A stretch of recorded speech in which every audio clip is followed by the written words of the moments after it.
So guys আশা কৰি সবাই ভালো আছি, আমৰাও ভালো আছি। আৰ আজি হান্ডেৰ সৰুচৰাই বাগানের নতুনকে পাত তোলার নিয়ম করছি, গতিকে যাতে গোটেই বছরটাই বহুত বহুত বহুত পাত পাই আমরা তারই আশা করে ভগবানের শ্রীচরণে প্রার্থনা করছি যাতে হান্ডের বাগানের পাতটা সবটকে বেশি দাম পায়। লগে আৰু হান্ডের जितना বাগানের রাইজ আহে সবরে আশীর্বাদ আহে যাতে প্রথমবার পাট তুলছি, বছরের প্রথমটা পাট তুলছি আর পূজা করেছে। গতিকে সবাইকে তাদেরকে দেখাইছি।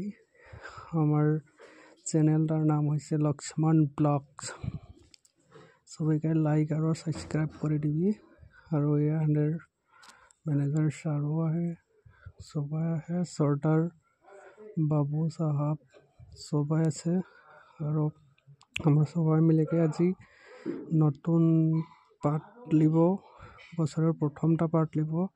গতিকে হান্ডের চা গাছটালেকি হান্ডের পরিয়াল একটা চলে থাকে।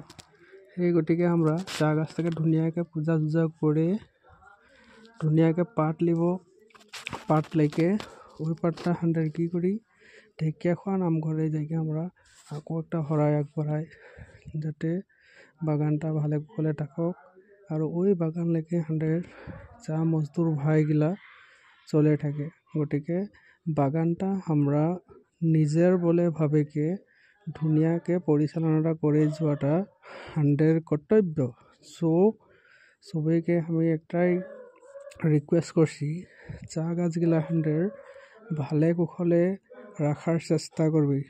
একটা চা গাছে একটা পরিয়াল চলে থাকে। সাহেব বাবু প্রতিদিনে সব দিনে হান্ডের বাগানে নাই থাকবে, আমরাহে থাকতে লাগবে। সো তোদেরকে একটাই রিকোয়েস্ট, চা গাছগুলা ভালকে রাখবি সবাইকে কছি আর ধুনিয়াকে বাগানগুলা পরিচালনা করবি হান্ডের রাইজে। সো গাইস আমার